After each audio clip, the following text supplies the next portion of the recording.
स्वागत है। आज हमारे हाथ कुछ बहुत ही दिलचस्प दस्तावेज लगे हैं। ये एक YouTube वीडियो बनाने की पूरी प्रोजेक्ट फाइल है। स्क्रिप्ट, नोट्स, मेटाडेटा, यहाँ तक कि थंबनेल और इंट्रो के लिए दिए गए प्रॉम्प्ट भी। और ये सब एक ही सवाल के इर्द गिर्द घूमते हैं। आखिर ये बड़े बड़े लैंग्वेज मॉडल्स यानी LLMs पर्दे के पीछे ऐसा क्या करते हैं जो उन्हें इतना कुशल बनाता है? इन सभी स्रोतों का एक ही लक्ष्य है, टोकन एफिशिएंसी के राज को खोलना। तो आज हम यही करने वाले हैं। हम जानेंगे कि ये टोकनाइजेशन क्या बला है, वोकैबुलरी का साइज क्यों मायने रखता है और ये सब मिलकर LLM के प्रदर्शन को कैसे तय करते हैं। चलिए इस गुत्थी को सुलझाते हैं। बिल्कुल। और ये सिर्फ कोई तकनीकी चीज नहीं है, जैसा कि आपने कहा, ये एक कला है, एक संतुलन साधने की कोशिश। एक तरफ है रफ्तार, दूसरी तरफ है मेमोरी की खपत और तीसरी तरफ है मॉडल कितना सटीक जवाब देता है। ये दस्तावेज हमें दिखाते हैं कि मॉडल बनाने वाले हर रोज इन मुश्किल विकल्पों से कैसे जूझते हैं। आज का हमारा मिशन इन्हीं विकल्पों और उनके नतीजों की गहराई में उतरना है। ठीक है, तो शुरू से शुरू करते हैं। ये शब्द टोकनाइजेशन बार बार आ रहा है। सीधे शब्दों में इसका मतलब क्या है? स्क्रिप्ट में तो लिखा है कि ये टेक्स्ट को नंबर्स में बदलने का एक तरीका है। हाँ, और वो बिल्कुल सही है। सीधे शब्दों में कहें तो ये किसी भी टेक्स्ट को नंबरों में बदलने का एक तरीका है, क्योंकि मशीनें हमारी तरह शब्द नहीं बल्कि नंबर समझती हैं। लेकिन यहां जो दिलचस्प बात है वो ये है कि ये सिर्फ एक साधारण बदलाव नहीं है, ये मॉडल के प्रदर्शन की नींव है। आप टेक्स्ट को कैसे तोड़ते हैं, मतलब आपके टोकन क्या हैं, ये सीधे तौर पे तय करता है कि मॉडल कितनी तेजी से जानकारी प्रोसेस करेगा, कितनी मेमोरी इस्तेमाल करेगा और आखिर में कितना स्मार्ट होगा। मतलब ये कि हम शब्दों को कैसे तोड़ते हैं, ये बहुत जरूरी है। इसे ऐसे समझ सकती हूँ जैसे किसी वाक्य को लेगो के टुकड़ों में तोड़ना। क्या बात है, ये बेहतरीन एनालॉजी है। सोचिए, पूरा टेक्स्ट लेगो से बनी एक बड़ी सी रचना है। टोकनाइजेशन उस रचना को छोटे छोटे लेगो ब्लॉक्स में तोड़ने जैसा है। अब सवाल यह है कि वो ब्लॉक्स कितने बड़े होने चाहिए। क्या हर अक्षर एक ब्लॉक हो, या हर शब्द, या कुछ और? अच्छा, तो सारी कहानी यहीं से शुरू होती है। बिल्कुल। तो इन दस्तावेजों में एक नाम बार बार आ रहा है, बाइट पेयर एन्कोडिंग या BPE। सुनने में ये किसी केमिकल कंपाउंड जैसा लगता है, पर जाहिर है इसका लेना देना शब्दों से है। आखिर ये है क्या? ये सबसे लोकप्रिय तरीकों में से एक है और इसका आइडिया बहुत सरल और स्मार्ट है। BPE हर अक्षर को एक टोकन या एक लेगो ब्लॉक मानकर शुरू होता है। फिर ये पूरे टेक्स्ट को देखता है और पता लगाता है कि कौन से दो ब्लॉक सबसे ज्यादा बार एक साथ आ रहे हैं। जैसे T और H अक्सर थ बनाने के लिए एक साथ आते हैं। अच्छा, तो BPE इन दोनों को मिलाकर एक नया बड़ा लेगो ब्लॉक थ बना देता है। और ये प्रक्रिया बार बार दोहराई जाती है। मतलब ये सबसे आम जोड़ियों को ढूंढकर उन्हें जोड़ता जाता है। स्क्रिप्ट में लो, लोअर, लोएस्ट का एक उदाहरण भी है। जी, ये कैसे काम करेगा इस पर? बहुत अच्छा सवाल है। शुरू में हमारे पास LOWERT जैसे अलग अलग अक्षर रूपी ब्लॉक्स होंगे। BPE देखेगा कि L और O कई बार साथ आ रहे हैं, तो वो लो नाम का एक नया ब्लॉक बना देगा। फिर शायद वो देखे कि लो और W भी अक्सर साथ आते हैं, तो एक लो ब्लॉक बन जाएगा। अच्छा, इस तरह लोएस्ट शब्द शायद लो और एस्ट जैसे दो ब्लॉक्स में टूट जाएगा। अच्छा, तो इन्हें सबवर्ड्स कहते हैं। जी, सबवर्ड्स। एक मिनट, तो इसका मतलब है कि लोएस्ट शब्द को समझने के लिए मॉडल को लो और एस्ट दो टोकन देखने पड़ेंगे। ये तो काफी स्मार्ट तरीका है, बिना पूरा शब्द जाने उसका मतलब निकालने का। बिल्कुल, यही इसका सबसे बड़ा फायदा है। इस तरीके से मॉडल उन शब्दों को भी समझ सकता है जो उसने अपनी ट्रेनिंग में कभी देखे ही नहीं। अगर उसके सामने वाइडेस्ट जैसा कोई नया शब्द आता है, तो वो उसे वाइड और एस्ट में तोड़कर उसका मतलब समझ सकता है। इससे मॉडल की डिक्शनरी बेवजह बड़ी नहीं होती। सही कहा। लेकिन स्क्रिप्ट में BPE के एक सबसे खराब स्थिति, मतलब वर्स्ट केस सिनारियो का भी जिक्र है, जिसमें इसकी जटिलता O of n स्क्वायर तक पहुंच जाती है। अब ये O of n स्क्वायर क्या है और ये कब होता है? O of n स्क्वायर बस ये कहने का एक फैंसी तरीका है कि चीजें बहुत जल्दी बहुत धीमी हो सकती हैं। इसका मतलब है कि अगर आपका टेक्स्ट 2 गुना लंबा हो जाए तो इसे प्रोसेस करने में लगने वाला समय 4 गुना बढ़ जाएगा। बाप रे। हाँ, अगर टेक्स्ट 10 गुना लंबा हो तो समय 100 गुना बढ़ जाएगा। ये तब होता है जब टेक्स्ट में कोई साफ पैटर्न ना हो और लगभग हर अक्षर का जोड़ा एक जैसी बार आया हो। अच्छा। ऐसे में बीपीई को सही जोड़े ढूंढने में बहुत मेहनत करनी पड़ती है। हालांकि ऐसा कम ही होता है, लेकिन ये एक ऐसा जाल है जिससे मॉडल बनाने वाले बचना चाहते हैं। तो बीपीई आवृत्ति पर आधारित है, जो काफी सीधा सरल लगता है, लेकिन मुझे हैरानी हो रही है, क्या हमेशा सबसे आम जोड़ा ही सबसे अच्छा होता है? क्या कोई और स्मार्ट तरीका नहीं है ये तय करने का कि किन टुकड़ों को मिलाया जाए? बेहतरीन सवाल।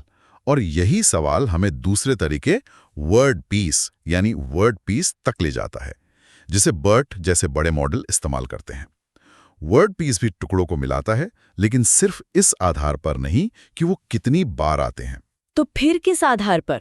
और यहीं पे ये वाकई दिलचस्प हो जाता है। वर्ड पीस एक भाषाविद की तरह सोचता है। इसे ऐसे सोचिए, बीपीई एक लाइब्रेरियन की तरह है जो सबसे आम अक्षरों के जोड़े को साथ रखता है। वर्ड पीस एक भाषाविद की तरह है जो कहता है, अगर मैं इन दो टुकड़ों को जोड़ दूं तो क्या बनने वाला शब्द भाषा के नियमों के हिसाब से ज्यादा स्वाभाविक लगेगा? यह एक छोटा भाषा मॉडल बनाकर हर कदम पर यही सवाल पूछता है। मतलब ये सिर्फ गिनती नहीं कर रहा, ये भविष्यवाणी कर रहा है। बिल्कुल, यह उस जोड़े को चुनता है जो विलय होने के बाद ट्रेनिंग डेटा की संभावना मतलब लाइक्लीहुड को सबसे ज्यादा बढ़ाता है। अनब्रेकेबल शब्द का उदाहरण ले। हाँ, तो बीपीई शायद बीआर या ईए को जोड़े क्योंकि वे आम हैं, लेकिन वर्ड पीस यूएन, ब्रेक और एबल जैसे उम्मीदवारों का मूल्यांकन करेगा और उस सब वर्ड को चुनेगा जो भाषा के हिसाब से सबसे ज्यादा मायने रखता है। तो ये एक ज्यादा समझदार तरीका हुआ। जी, जिससे ज्यादा अर्थपूर्ण टोकन बनते हैं। सुनने में तो ये बीपीई से बहुत बेहतर लगता है, लेकिन आपने बताया कि ये हर कदम पर एक छोटा भाषा मॉडल बनाता है। तो क्या इसका मतलब है कि ये बहुत महंगा और धीमा है? क्या केवल गूगल जैसी बड़ी कंपनियां ही इसे प्रभावी ढंग से इस्तेमाल कर सकती हैं? हाँ, आपने बिल्कुल सही पकड़ा। ये बीपीई से कहीं ज्यादा कंप्यूटेशनल रूप से महंगा है। इसकी जटिलता O of NV प्रति इटरेशन होती है। आसान भाषा में, हर कदम पर इसे बहुत सारा डेटा और बहुत सारी गणना करनी पड़ती है। अच्छा। इसलिए हाँ, इसे चलाने के लिए काफी संसाधनों की जरूरत होती है। छोटे डेवलपर्स या सीमित बजट वाले प्रोजेक्ट्स के लिए बीपीई आज भी बहुत मजबूत और व्यवहारिक विकल्प है। ठीक है, तो अब तक हमने देखा कि हम छोटे टुकड़ों को जोड़कर बड़े और बेहतर टोकन बना रहे हैं। स्क्रिप्ट में यूनिग्राम लैंग्वेज मॉडल का भी जिक्र है और कहा गया है कि इसका तरीका एकदम उल्टा है। इसका क्या मतलब है? अब तक हम छोटे लेगो ब्लॉक्स को जोड़कर बड़े बना रहे थे। यूनिग्राम का तरीका ठीक इसका उल्टा है। सोचिए, आप एक बहुत बड़ी अलमारी से शुरू करते हैं जिसमें हर संभव शब्द और अक्षर का टुकड़ा मौजूद है। फिर आप एक एक करके उन टुकड़ों को हटाना शुरू करते हैं जिनकी जरूरत सबसे कम है, और हर बार ये देखते हैं कि क्या अलमारी अभी भी उतनी ही उपयोगी है। आप तब तक फालतू टुकड़े हटाते रहते हैं जब तक आपके पास सबसे कुशल और जरूरी ब्लॉक्स का सेट न बच जाए। वाह, ये तो समस्या को बिल्कुल अलग नजरिए से देखना हुआ। और सेंटेंस पीस के बारे में क्या? वो अलग कैसे है? सेंटेंस पीस की अपनी खासियत है जो इसे बहुत शक्तिशाली बनाती है, खासकर कई भाषाओं वाले मॉडल के लिए। कई भाषाओं वाले मॉडल? वो कैसे? ये सब तो ठीक है, पर क्या ये तरीके हर भाषा के लिए काम करते हैं? जैसे जापानीज जिसमें शब्दों के बीच स्पेस नहीं होते, या जर्मन जिसमें बहुत लंबे लंबे जुड़े हुए शब्द होते हैं। आपने समस्या की नब्ज पकड़ ली। ज्यादातर टोकनाइजर स्पेस को शब्दों के बीच की सीमा मानते हैं। हाँ, लेकिन कई भाषाओं में ऐसा नहीं होता। सेंटेंस पीस इस समस्या को बहुत चालाकी से हल करता है। यह स्पेस को कोई खास चीज नहीं मानता, बल्कि उसे भी अंडरस्कोर मतलब जैसे एक सामान्य अक्षर की तरह ही ट्रीट करता है। अच्छा। इससे मॉडल टेक्स्ट को एक रॉ स्ट्रीम की तरह देख पाता है और उसे किसी भी भाषा के नियमों के हिसाब से तोड़ने की जरूरत नहीं पड़ती है। यह उसे जापानी और जर्मन जैसी भाषाओं को एक ही फ्रेमवर्क में संभालने की काबिलियत देता है। कमाल है। तो हमारे पास ये अलग अलग फिलॉसफी वाले कई तरीके हैं, लेकिन असल में जब कोई नया LLM बनाता है तो वो कैसे चुनता है कि कौन सा इस्तेमाल करना है? क्या वे सिर्फ सबसे अच्छा वाला नहीं चुन लेते? काश इतना आसान होता। असल में ये एक बहुत बड़े ट्रेड ऑफ, एक लेन देन पर निर्भर करता है, और वो ट्रेड ऑफ है शब्दावली का आकार मतलब वोकैबुलरी साइज, यानी आपकी डिक्शनरी में कुल कितने टोकन या लेगो ब्लॉक्स हैं। इसे एक टूल बॉक्स की तरह समझ सकते हैं क्या? हाँ बिल्कुल। सोचिए, आपकी शब्दावली एक टूल बॉक्स है। एक तरफ हमारे पास BERT है जो वर्ड पीस का उपयोग करता है और उसकी शब्दावली में लगभग 30,000 टोकन हैं। ये एक छोटा हल्का टूल बॉक्स है। इसे ले जाना आसान है, मतलब कम मेमोरी, और आप जल्दी से अपने औजार ढूंढ सकते हैं, मतलब तेज प्री ट्रेनिंग। लेकिन छोटे टूल बॉक्स में हर काम के लिए सही औजार नहीं होता है ना। हो सकता है एक बड़े पेंच को खोलने के लिए आपको कई छोटे छोटे औजारों का इस्तेमाल करना पड़े। बिल्कुल सही, यही इसकी कमी है। छोटे टूल बॉक्स के साथ एक ही टेक्स्ट को व्यक्त करने के लिए आपको ज्यादा टोकन यानी ज्यादा औजारों की जरूरत पड़ती है। इससे आपकी सीक्वेंस की लंबाई बढ़ जाती है और मॉडल को ज्यादा मेहनत करनी पड़ती है। और दूसरी तरफ हमारे पास GPT-4 है जो टिकटोकन का उपयोग करता है, जिसकी शब्दावली में 1 लाख से ज्यादा टोकन है। ये तो बहुत बड़ा भारी भरकम टूल बॉक्स हुआ। हाँ, ये एक विशाल वर्कशॉप जैसा है।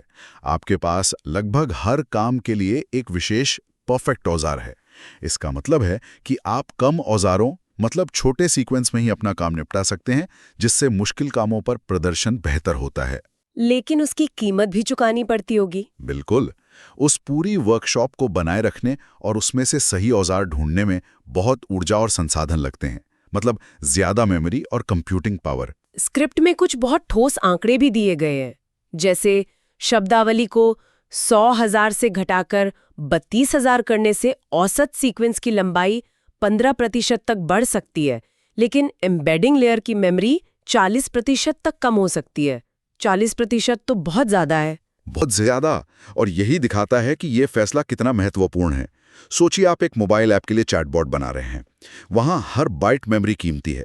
ऐसे में 40% मेमोरी बचाना एक बहुत बड़ी जीत है, भले ही इसके लिए आपको 15% लंबे सीक्वेंस को प्रोसेस करना पड़े। और अगर प्रदर्शन सबसे जरूरी हो तो फिर अगर आप एक विशाल रिसर्च मॉडल बना रहे हैं जहां आपको हर हाल में सबसे अच्छा प्रदर्शन चाहिए, तो आप शायद बड़ा टूल बॉक्स ही चुनेंगे, चाहे उसकी कीमत कुछ भी हो। कोई एक सही जवाब नहीं है। तो इन सभी स्रोतों से गुजरने के बाद ये साफ है कि टोकनाइजेशन और शब्दावली का आकार सिर्फ तकनीकी चीजें नहीं है। ये AI LMs के डिजाइन में लिए गए सबसे बुनियादी और रणनीतिक फैसले हैं, जो सीधे सीधे उनकी काबिलियत, रफ्तार और उन्हें चलाने की लागत को तय करते हैं। ये है वाकई में प्रदर्शन, मेमोरी और कंप्यूटिंग लागत के बीच एक बहुत ही नाजुक संतुलन है। BPE की सादगी से लेकर वर्डपीस की भाषाई समझ तक हर एल्गोरिदम एक अलग तरह का सौदा पेश करता है, और मॉडल बनाने वालों का काम है अपनी जरूरत के हिसाब से सबसे सही सौदा चुनना। चलिए, अंत में सोचने के लिए एक दिलचस्प सवाल छोड़ते हैं। ये जितने भी तरीके हमने देखे, ये सब इंसानों द्वारा लिखे गए टेक्स्ट को समझने पर केंद्रित हैं। क्या भविष्य में ऐसा हो सकता है कि LLMs कुछ खास कामों के लिए इन इंसानी भाषा के टोकन को पूरी तरह से छोड़कर अपनी खुद की आंतरिक रूप से ज्यादा कुशल भाषा विकसित कर लें? ये एक बहुत ही मजेदार विचार है। एक ऐसी भाषा जो हमारे लिए शायद बेमतलब हो, जिसका कोई अर्थ ना हो। हाँ, जिसे हम पढ़ ही ना सके। बिल्कुल, लेकिन मशीन के लिए वो गणितीय रूप से एकदम सटीक और अनुकूलित हो। अगर ऐसा हुआ तो ये प्रदर्शन और दक्षता की इस खोज को एक बिल्कुल नए और शायद थोड़े डरावने स्तर पर ले जाएगा।